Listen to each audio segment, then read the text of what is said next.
Ang kapayapaan ng Panginoong Hesukristo ay sumainyong lahat. Magandang araw sa inyong lahat, saan mang sulok ng mundo kayo naroroon sa sandaling ito. Nais kong ibahagi sa inyo sa araw na ito, mga kabayan, ang aking maikling pagninilay na pinamagatan kong pagninilay tungkol sa pagtuturo ng mga panata. Ngayon, naglaan si Jesus ng 5 talata sa pagbibigay ng mga panata at sumpa. Sa 33 hanggang 37 talata ng 5 kabanata sa Ebanghelyo ni Apostol Mateo, si Jesus ay nangaral sa karamihang nakikinig sa kanya na umiwas sa paggawa ng mga panata o sumpa. Sinabi niya, "Narinig din ninyo na sinabi sa mga tao noong unang panahon, huwag ninyong sirain ang inyong pangako, kundi tuparin ninyo ang inyong ipinangako sa Panginoon. Ngunit sinasabi ko sa inyo, huwag kayong manunumpa kapag nangangako. Huwag kayong manunumpa sa langit, sapagkat dito naroroon ang trono ng Diyos. O sa lupa, sapagkat dito ang pahingahan ng kanyang mga paa. O sa Jerusalem, sapagkat ito ang lungsod ng dakilang hari. Huwag ka ring manumpa sa iyong ulo, sapagkat hindi mo kayang paputiin o paitimin ang kahit isang hibla ng buhok. Sabihin lamang ninyo ang oo o hindi. Ang anumang higit pa rito ay mula sa isa na masama." Nagbabala si Jesus laban sa gawain ito sa 2 kadahilanan. Pangunahing dahilan, bilang mga mortal lamang, wala tayong kapangyarihang tuparin ang ilang mga panata. Maaaring maganda ang tunog ng mga ito, ngunit marami ang nagbubunga lamang ng mga pangarap. At huling dahilan, pinananagot tayo ng Diyos na tuparin ang ating panata. Maaari tayong magdulot ng sumpa sa ating sarili sakaling hindi natin matupad ang ating panata o sumpa. Gayon din, seryosong hindi biro kapag hindi tinupad ng sinuman ang kanyang panata. Dinudungisan nito ang ating pagkatao. Sa mga taon ng aking pakikitungo sa mga kabataan, natunghayan ko ang marami sa kanila na malalim na nasugatan ang kalooban dahil sa mga hindi natupad o tinupad ng kanilang mga magulang. Ang mga pangakong hindi natupad ay maaaring makasakit sa kaibuturan. Kaya ang tanong, gaano ba kaseryoso ang mga panata o sumpa? Sa agarang konteksto, naglaan ang Panginoong Hesus ng 5 talata para sa paglabag sa mga panata at sumpa. Ang mga hungkag na mga panata at sumpa ng sinuman, lalo na ng mga pampublikong opisyal, ay nagpapahina ng pag-unlad ng sambayanan. Sa 37 talata ng 5 kabanata ng Ebanghelyo ni Apostol Mateo, nasusulat dito ang sumusunod: "Sabihin lamang ninyo ang oo o hindi. Ang anumang higit pa rito ay mula sa isa na masama." Pinapayuhan tayo dito ng Panginoong Hesus na higit na katalinuhan para kanino man na sumagot na lamang ng simpleng oo o hindi, nang walang kaakibat na pananagutan, kaysa sa magbitiw ng isang panata o sumpa na may bisa at obligasyon.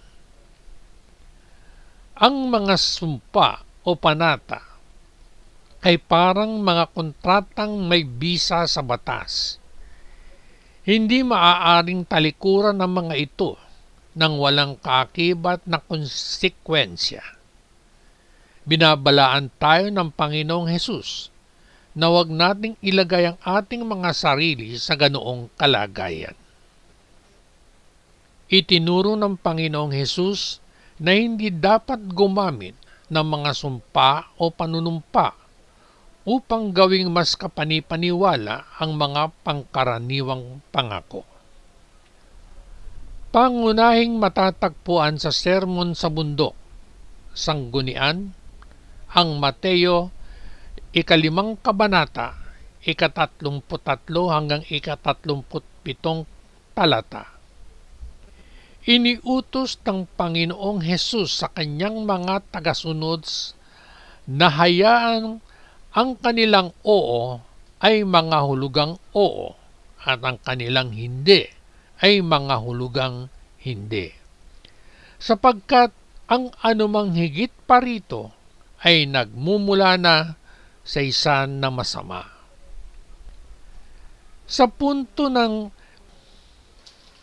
ubod ng pagtuturo, noong sinaunang panahon ay nanunumpa ang mga taong sa ngalan ng langit o sa lupa o sa Jerusalem o sa kanilang sariling ulo upang bigyang diin ang kanilang mga salita. Malinaw na ipinagbawal ito ng Panginoong Hesus dahil sa ilang mga dahilan. Pangunang dahilan, ang lahat ay pag-aari ng Diyos. Ang panunumpa sa langit o sa lupa sa esensya ay panunumpa sa Diyos, sapagkat ang langit ang kanyang trono, samantala ang lupa ay tuntungan ng kanyang mga paa. At katotohanang walang sinuman ang may kakayahang baguhin kahit ang isang hibla ng puting buhok sa kanyang sariling ulo ng natural. Panghuling dahilan, ganap na integridad. Inalis ni Jesus ang artipisyal na butas ng paggamit ng mga mas maliliit na bagay upang gawing mas may bisa ang isang panata. Sa halip, inaasahan ng Panginoong Hesus na ang kanyang mga tagasunod ay magiging likas na tapat, kaya't ang mga detalyadong panata ay hindi na kakailanganin. At sa punto ng konteksto at aplikasyon, iminumungkay ng mga scholar ng Biblia na itinatama ng aral na ito ang maling paggamit ng mga panunumpa. Sa halip na lubusang ipagbawal ang mga formal na pangako tulad ng sa mga usaping legal o may kinalaman sa kasal. Una, laban sa pagkukunwari. Sa Mateo 23 kabanata, muling pinagsabihan ng Panginoong Hesus ang mga pinunong panrelihiyon noong kanyang panahon dahil sa paggamit ng mga masalimuot na sistema ng panunumpa upang manipulahin o iwasan ang kanilang mga responsibilidad. Halimbawa, ang pagsasabing hindi nakatali ang isang tao sa panata sa templo, ngunit nakatali sa panata sa ginto ng templo. Panghuli, radikal na katapatan.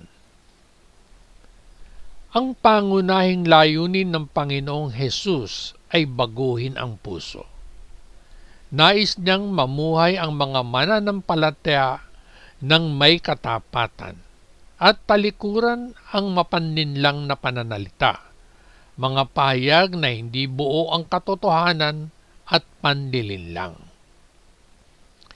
Batay sa aking pagkaunawa sa kasulatan, hindi na itinuturing ng Diyos na may pananagutan ang isang tao na tuparin ng isang panata na nalabag na, pinagsisihan, at pinatawad na.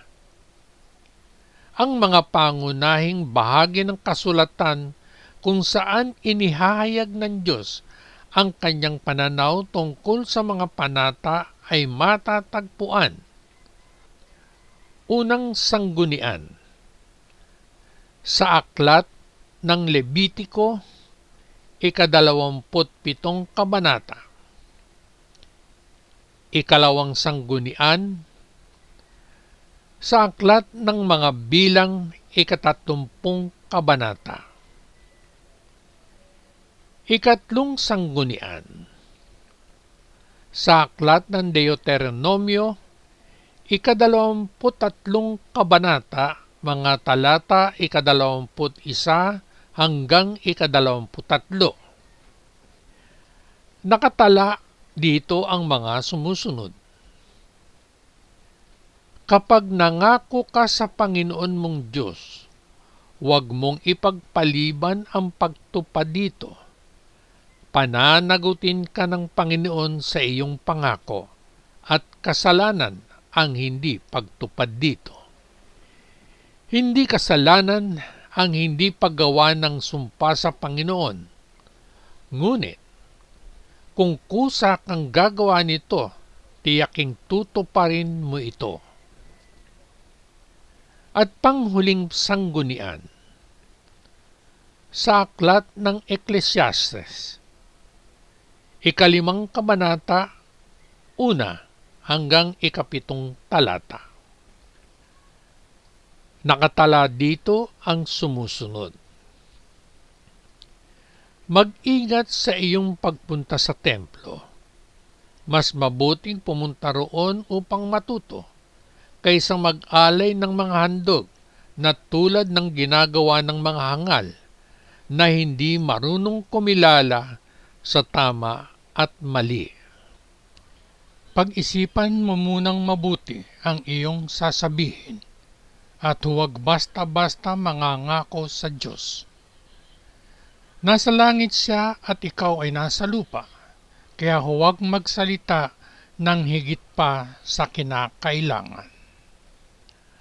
Habang lalo kang nag-aalala, lalong tumataas ang posibilidad na magkaroon ka ng masasamang panaginip.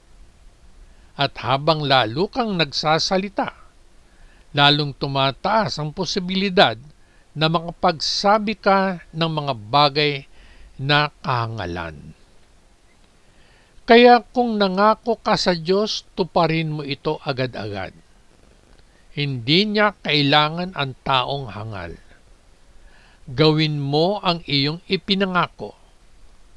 Mas mabuting huwag na lang mangako kaysa mangako at hindi ito tuparin.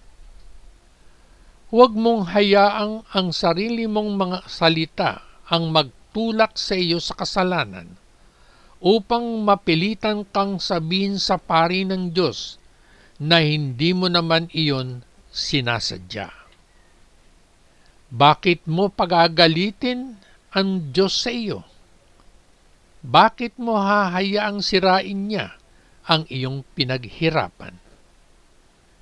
Gaano man karami ang iyong mga pangarap, gaano man karami ang iyong mga walang kabuluhang gawain, o gaano man kadalas kang magsalita, dapat ka pa ring magkaroon ng paggalang sa Diyos.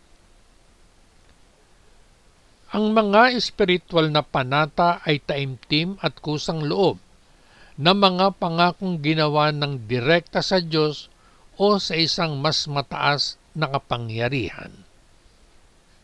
Ang mga ito, ay sinasadyang mga gawa ng debosyon na higit pa sa mga karaniwang kinakailangan, na ginagawang mga pagsamba ang mga ordinaryong pangako o kilos. Nagtatatag ang mga ito ng isang nagbubuklod na ugnayan sa tipan. Una, sa punto ng mga pangrelihiyong panunumpa. Sa maraming pananampalataya, iniaalay ng mga individual ang kanilang buong buhay sa Diyos sa pamamagitan ng mga partikular at pampublikong pangako. Sa mga tradisyon tulad ng Kristyanismo, ang mga ito ay kilala bilang mga ebanghelikal na mga payo. Unang ebanghelikal na payo, ang kahirapan. Pag-iwas sa pagkapit sa materyal na kayamanan upang mamuhay ng simple at magbahagi ng mga yaman. Ikalawang ebanghelikal na payo, ang kalinisan ng puri. Ang pag-aali ng sariling katawan at pagmamahal sa Diyos na kadalasang kinapapalooban ng hindi pag-aasawa. At panghuling ebanghelikal na payo, ang pagtalima. Pagpapasuko ng sariling kalooban upang sumunod sa patnubay ng Diyos at sa pamumuno ng pamayanan. At panghuli sa punto ng espiritual na panunumpa sa kasal. Sa konteksto ng kasal, itinaas ng mga espiritual na panata ang antas ng pangako mula sa pagiging simpleng kasunduang panlipunan patungo sa isang sagradong ugnayan. Kadalasang kinapapalooban ang mga ito ng unang tampok, pagtawag sa isang mas mataas na kapangyarihan upang saksihan at pagpalain ang pagsasama. Ikalawang tampok, mga pangakong aalagaan ng kaluluwa ng isa't isa at sabay nalalago sa espiritual na aspeto. Panghuling tampok, mga pangakong igalang ang sansinukob, ang banal na biyaya o ang pinagsasaluhang pananampalataya. Nilikha ng Diyos ang kasal bilang isang tipan bago pa man magkasala sina Adan at Eva. Sa kanyang walang hanggang kaalaman, itinalagan niya sa disenyo ang mga panata na nag-uubliga sa atin sa kanya sa paggawa ng mga panata sa isa't isa. Bagaman hindi naglalaman ang Biblia ng tiyak na mga salita para sa tradisyonal na panunumpa sa kasal, halimbawa ang pariralang upang angkinin at pangalagaan. Inilalatag nito ang mga pangunahing prinsipyo ng kasal na naglalarawan dito bilang isang habang buhay na tipan sa harap ng Diyos. Binabalangkas ng kasulatan ang mga pangunahing pangako na humuhubog sa kasal sa Biblia. Unang balangkas ng kasulatan, ang pag-iisa. Ang kasal ay ang pagbubuklod ng dalawang tao upang maging isang laman. Sanggunian ay ang aklat ng Henesis, 2 kabanata, 24 na talata, nasusulat dito ang sumusunod. Kaya iiwan ng lalaki ang kanyang ama at ina, at makikipag-isa sa kanyang asawa, at sila ay magiging isa. Ikalawang balangkas ng kasulatan, ang pagiging permanente. Pinagtibay ni Jesus ang ugnayang ito sa pagsasabing, kaya't ang pinagsama ng Diyos huwag paghiwalayin ng tao. Sanggunian ay ang Ebanghelyo ni Apostol Marcos, 10 kabanata, 9 na talata. Nasusulat dito ang sumusunod. Kaya nga, hindi dapat paghiwalayin ng tao ang pinagsama ng Diyos. At panghuling balangkas ng kasulatan,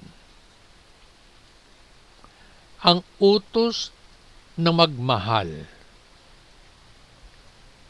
Ang mga asawang lalaki at babae ay pinag-uutusang igalang, pahalagahan, at magmahal ng walang pag-iimbot sa isa't isa. Sanggunian, liham ni Apostol Pablo sa mga taga-Efeso, 5 kabanata, 25 at 33 talata. Nasusulat dito ang sumusunod.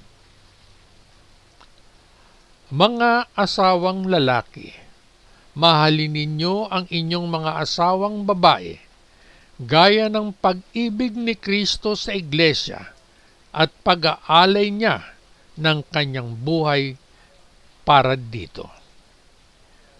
Ngunit, ito ay para sa inyo. Dapat mahalin ng bawat asawang lalaki ang kanyang asawang babae, gaya ng pagmamahal niya sa kanyang sarili. At dapat igalang ng bawat asawang babae ang kanyang asawang lalaki. Pagdating sa konsepto ng pagbibitiw ng panata mismo, itinuro ni Jesus ang kahalagahan ng integridad ng ibig sabihin ay dapat na lubos na tapat at tinutupad ang iyong mga pangako. Basahin ang Ebanghelyo ni Apostol Mateo, 5 kabanata, 37 talata. Nasusulat dito ang sumusunod. Sabihin mo lang na oo o hindi. Ang anumang higit pa rito ay nagmumula sa isa na masama. Ang panata sa Diyos ay isang banal at kusang loob na pangako na magsagawa ng isang pagkilos, mag-alay o ialay ang sariling buhay o pagdilingkod. Karaniwan, itong sumusunod sa anyong may kondisyong kaayusan. Isang halimbawa, ang pariralang, kung gagawin mo ang ganito, gagawin ko naman ang ganito. O walang kondisyong kaayusan at itinuturing na may lubos na kaseryosohan sa iba't ibang tradisyong pangrelihiyon. Ang iba pang mga halimbawang biblikal tungkol sa panata ng isang tao ay ang mga sumusunod. Unang halimbawa, ang panata ni Hana. Sa lumang tipan, nanalangin si Hana para sa isang anak na lalaki at nanumpa. Ang sanggunian dito ay ang unang aklat ng Samuel, unang kabanata, 11 talata. Nasusulat dito ang sumusunod. Gumawa si Hana ng isang taimtim na pangako. Panginoong makapangyarihan, tingnan mo ako ang iyong lingkod. Masdan mo ang aking paghihirap at alalahanin mo ako. Huwag mo akong kalimutan. Kung bibigyan mo ako ng anak na lalaki, Nangangako akong iaalay ko siya sa iyo habang buhay, at hindi kailanman puputulin ang kanyang buhok. Ikalawang halimbawa, ang panata ni Jacob. Sa Betel nangako si Jacob. Ito ay nakatala sa ikalawang aklat ni Moises, ang aklat ng Genesis. Ika-28 kabanata, ika-20 hanggang ika-22 talata. Nasusulat dito ang sumusunod. Pagkatapos ay nanumpa si Jacob sa Panginoon, kung sasamahan mo ako at iingatan sa paglalakbay na aking gagawin, at bibigyan mo ako ng pagkain at damit, at kung makabalik akong ligtas sa tahanan ng aking ama, ikaw ang magiging Diyos ko. Ang batong alaalang ito na aking itinayo ay magiging lugar kung saan ka sasambahin, at ibibigay ko sa iyo ang 10 bahagi ng lahat ng ibinigay mo sa akin. Narito naman ang mga panunumpa sa kasalang Kristiyano na may pagkilala sa Diyos. Unang panunumpa, nangangako akong personal na aasa sa Diyos upang lumago sa espiritual na aspeto sa bawat araw ng aking buhay. Nang sa gayon ay patuloy akong mahubog bilang asawang lalaki o asawang babae na nais niyang maging ako para sa iyo. Ikalawang panunumpa, nanunumpa akong laging hanapin ang plano ng Diyos para sa ating buhay at gawing prioridad ang pagbibigay luwalhati sa Kanya kasama ang ating pamilya habang nagtitiwala sa Kanya sa buong panahon ng ating buhay. Panghuling panunumpa, nangangako akong pamunuan kayo ayon sa patnubay ng Espiritu Santo, manatiling tapat sa mga pangako ng Diyos at luwalhatiin ng Diyos sa lahat ng aking sinasabi at ginagawa. Narito naman ang mga panata ng personal na pag-aalay, pagbubukod tangi. Pangunang panunumpa, nanunumpa akong ialay ang aking panahon, mga talento, at mga yaman sa paglilingkod sa iyong bayan at sa pagtatayo ng iyong kaharian. Panghuling panunumpa, Ama sa langit, nangangako akong mamuhay ng may pagsunod sa iyong mga utos at magtiwala sa iyo sa bawat yugto ng buhay. Ang kapangyarihan ng isang panata ay nakasalalay sa kakayahan nitong baguhin ang isang taimtim at kusang loob na pangako upang maging isang espiritual na sandata at isang pananagutang may bisa sa harap ng Diyos. Batay sa mga halimbawa sa kasulatan, tulad ng panata ni Hana sa Panginoon, ang isang panatang pinag-isipang mabuti ay itinuturing na isang malalim na patunay ng pananampalataya, dedikasyon, at integridad.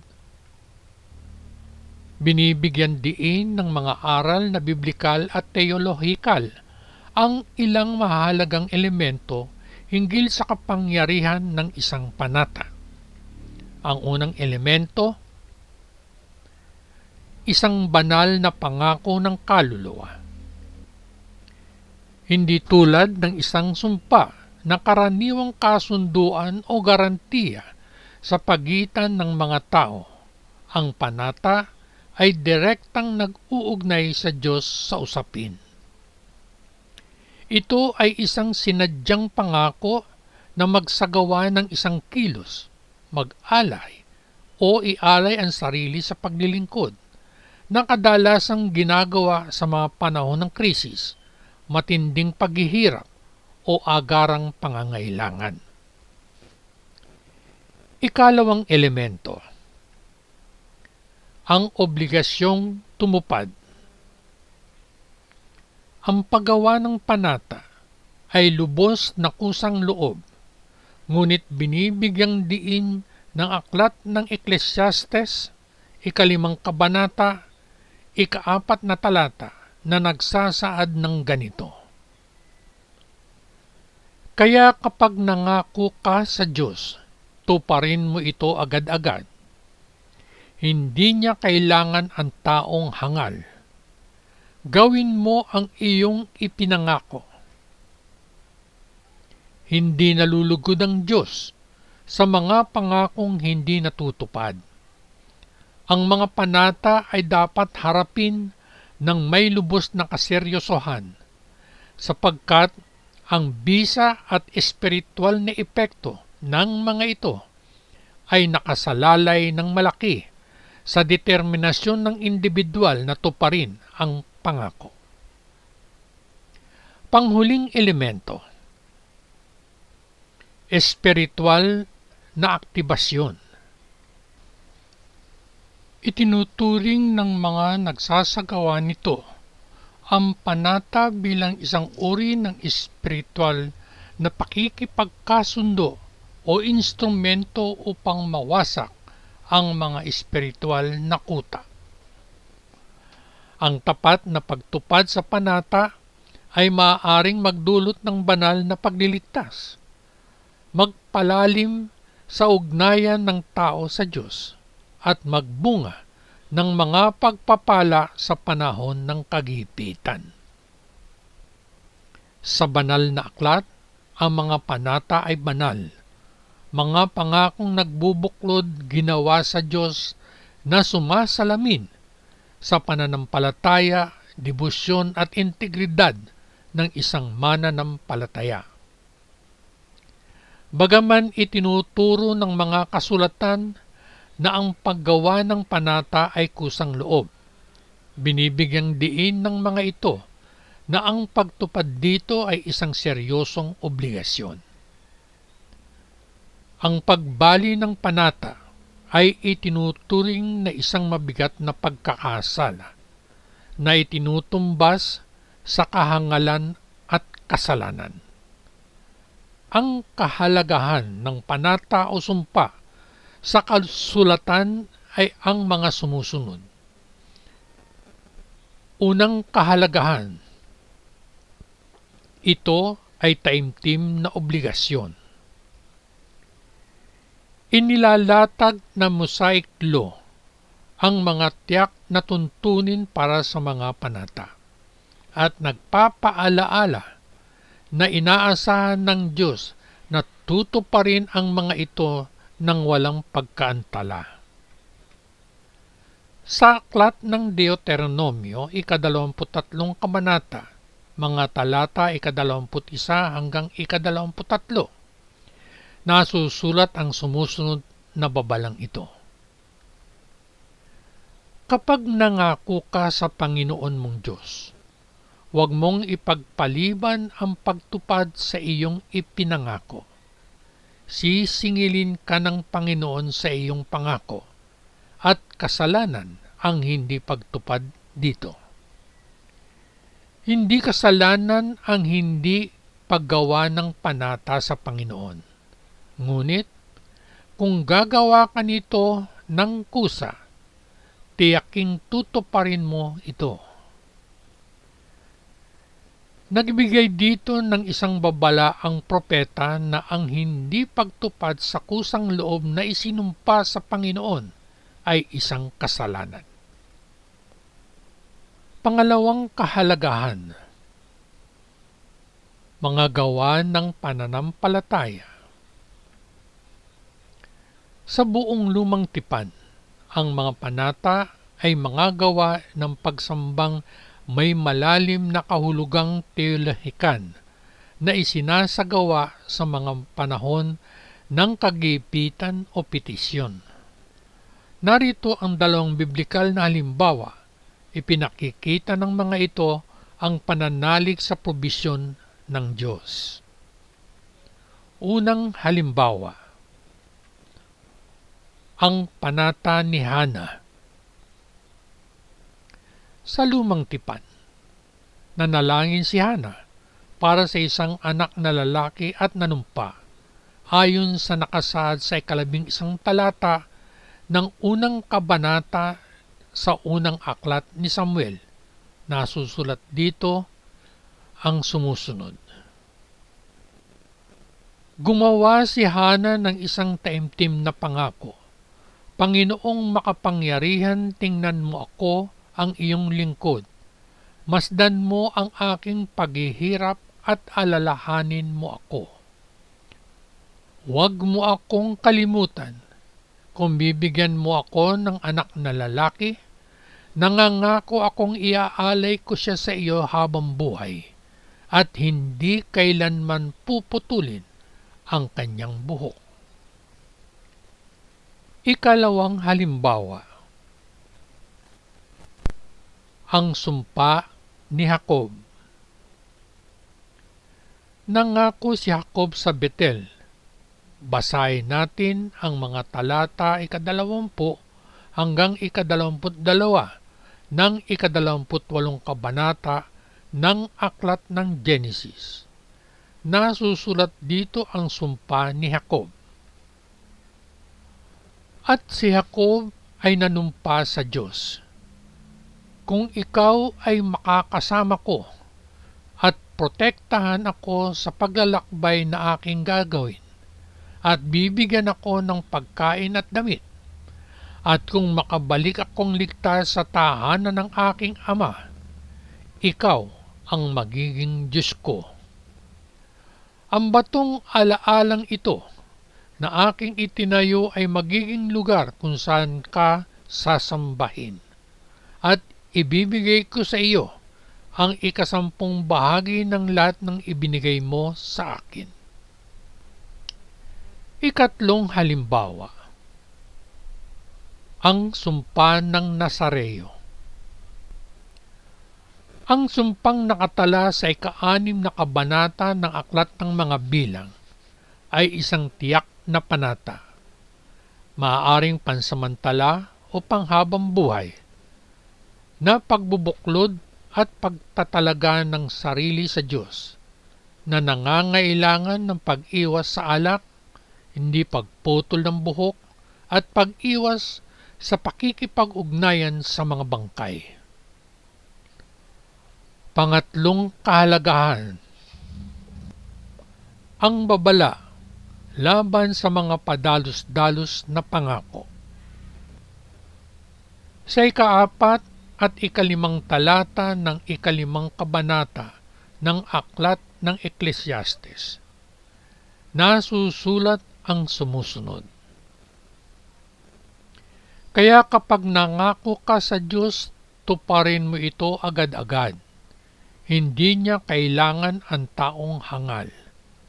Gawin mo ang iyong ipinangako. Mas mabuting huwag na lang mangako kaysa mangako at hindi ito tuparin. Ipinapayo dito na mas mabuting huwag na lang manumpa kaysa sumumpa ng padalos-dalos at hindi ito tuparin. Ang panghuling kahalagahan, ang katapatan sa pananalita. Sa bagong tipan, binigyan diin ng Panginoong Hesus na ang salita ng isang tao ay dapat maging lubos na mapagkakatiwalaan. Ano pat hindi na kailangan ang mga mararanyang panunumpa.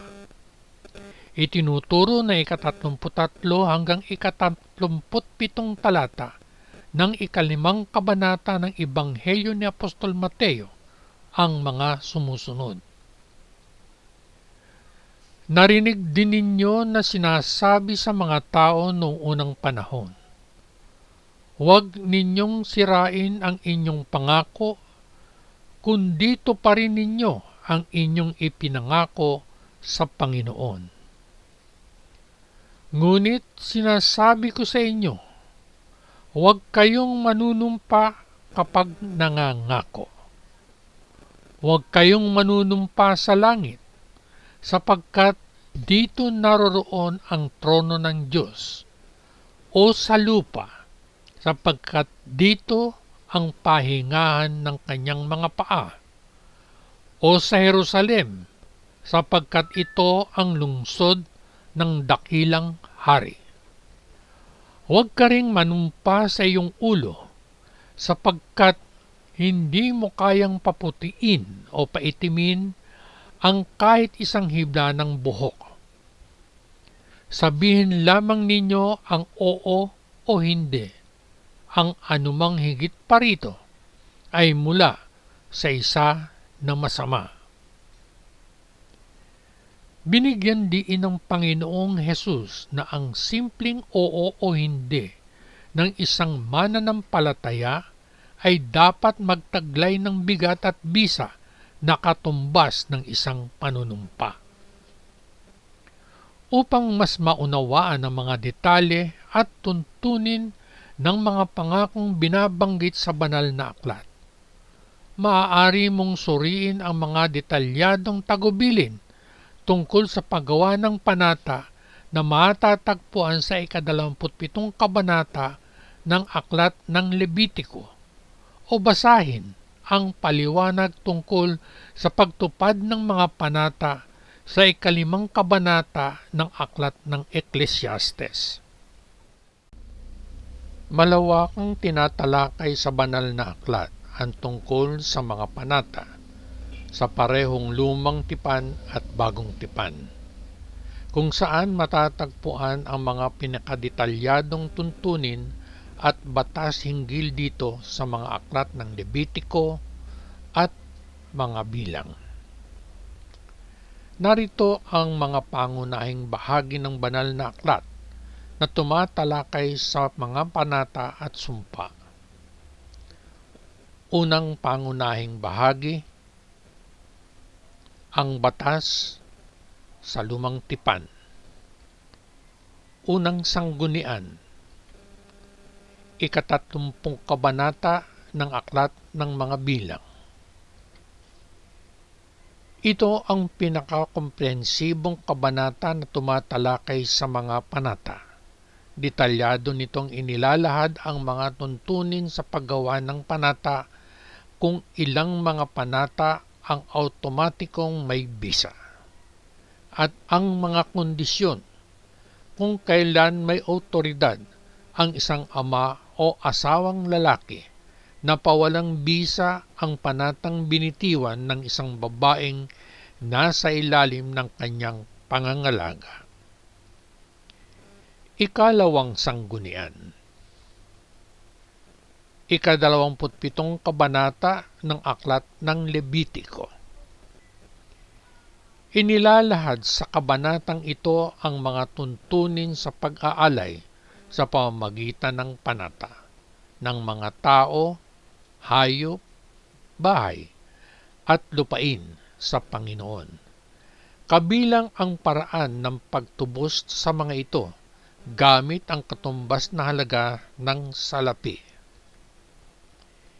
Ikatlong sanggunian, 23 kabanata, 21 hanggang 23 talata ng aklat ng Deuteronomio.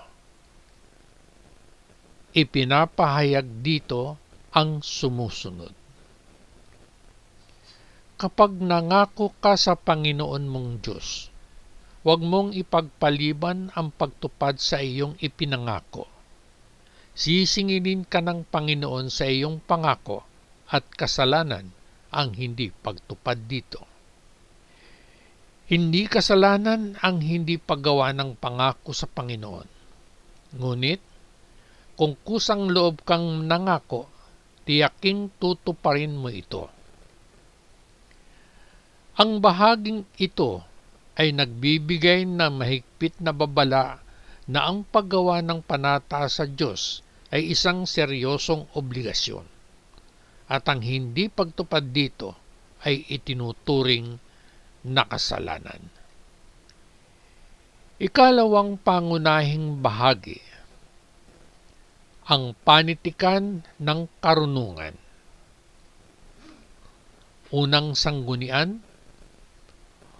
1 hanggang 7 talata ng 5 kabanata sa aklat ng Eklesiastes. Ipinapahayag dito ang sumusunod. Mag-ingat ka sa iyong pagpunta sa templo. Mas mabuting pumunta ka roon upang matuto kaysa mag-alay ng mga handog tulad ng mga taong hangal na hindi marunong kumilala ng tama at mali. Mag-isip ka muna bago magsalita at huwag kang mangangako ng padalos-dalos sa Diyos. Nasa langit siya at ikaw ay nasa lupa, kaya huwag kang magsalita ng higit pa sa kinakailangan. Habang lalo kang nag-aalala, mas malaki ang posibilidad na magkaroon ka ng masasamang panaginip.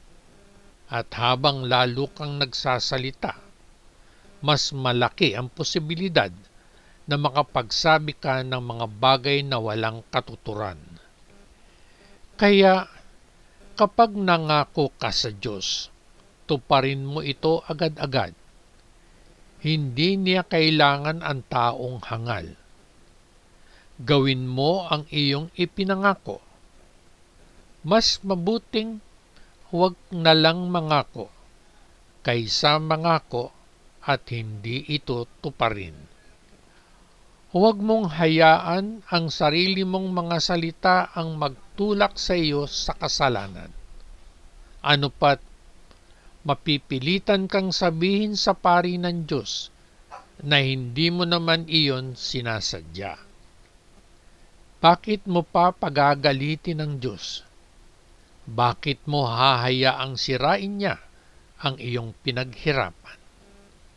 Gaano man karami ang iyong mga pangarap, gaano man karaming walang kabuluhang gawain ang iyong ginagawa, o gaano man karami ang iyong pagsasalita, kailangan mo pa ring magkaroon ng paggalang sa Diyos.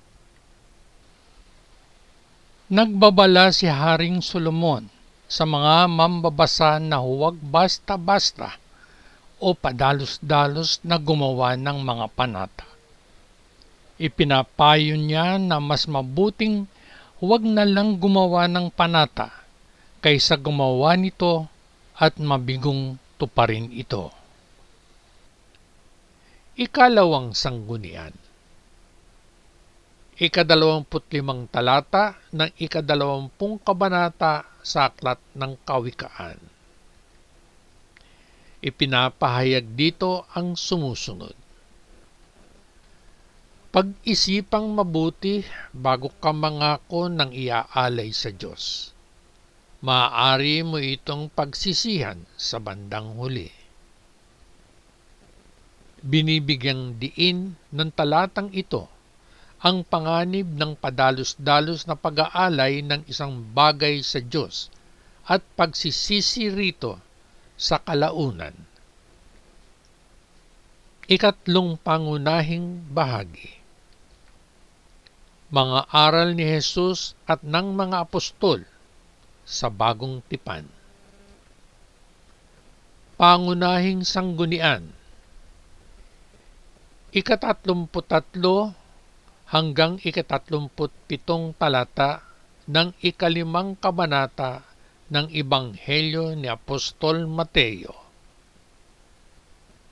Tinalakay ni Jesus ang maling paggamit ng mga panata at sumpa sa kanyang sermon sa bundok. Inutusan niya ang mga mananampalataya na panatilihing oo ang kanilang oo at hindi ang kanilang hindi, na nagbibigay diin sa lubos na katapatan sa pang-araw-araw na pananalita sa halip na umasa sa mga relihiyosong sumpa upang patotohanan ang mga pangako. Panghuling sanggunian. 12 talata ng 5 kabanata sa Ebanghelyo ni Apostol Santiago. Ipinapahayag dito ang sumusunod.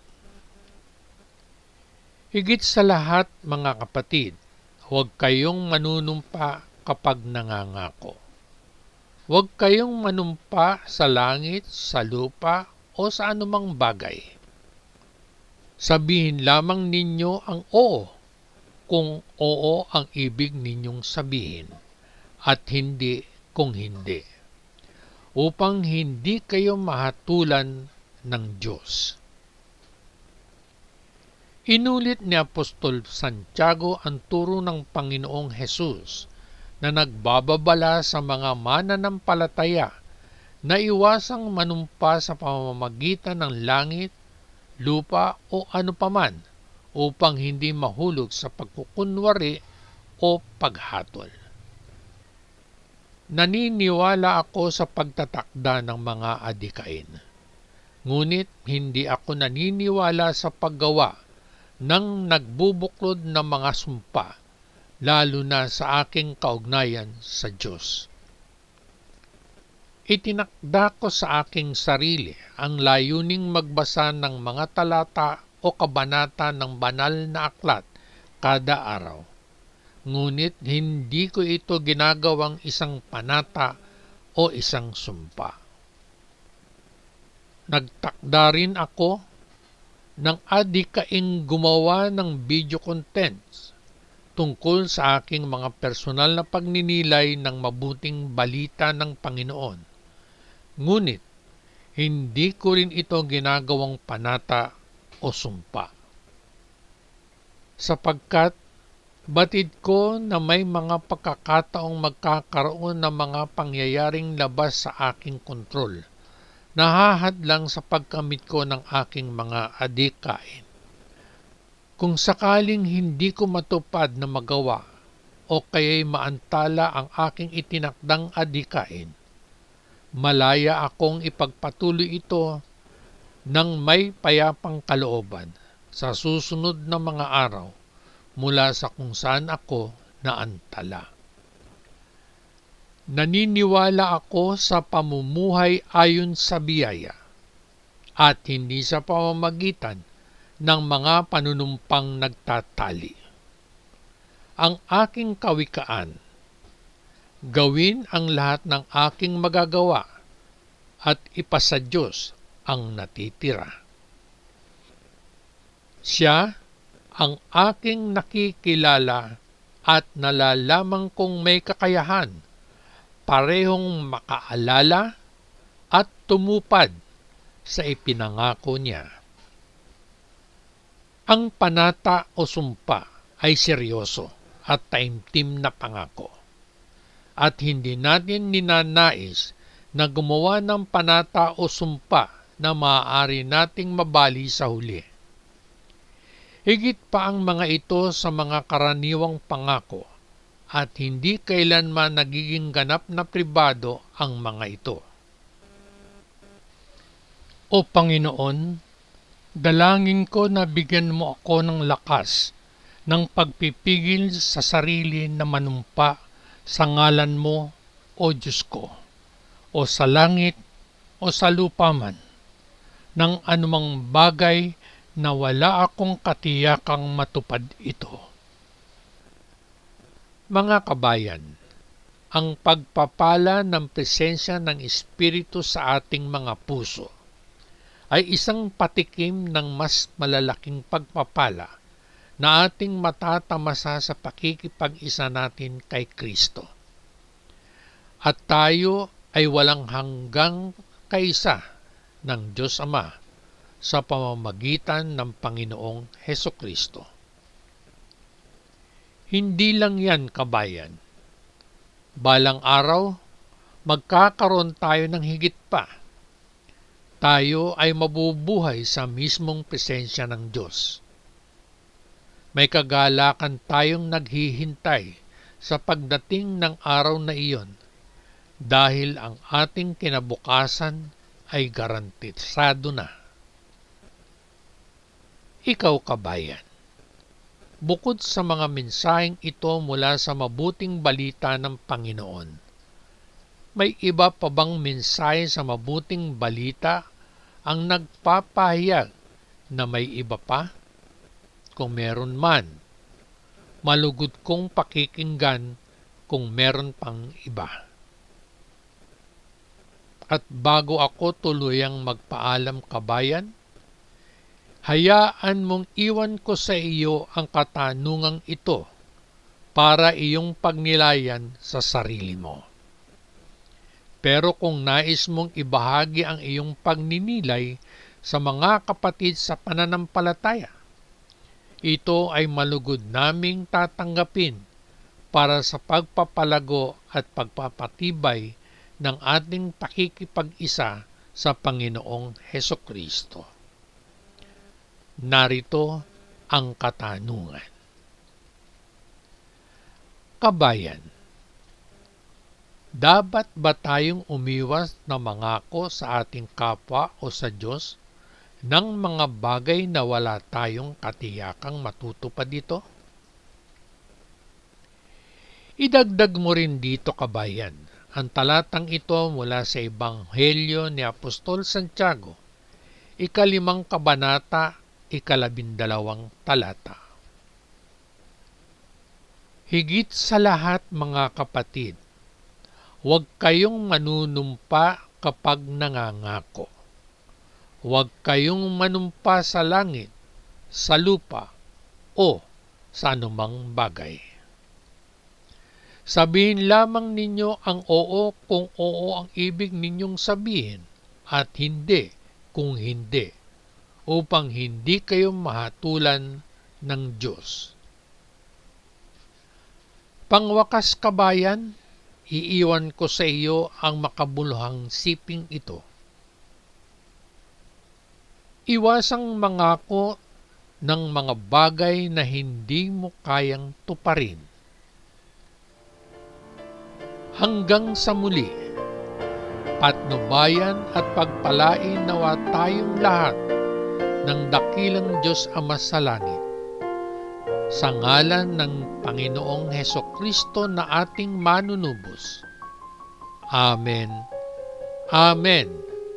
Amen. Peace.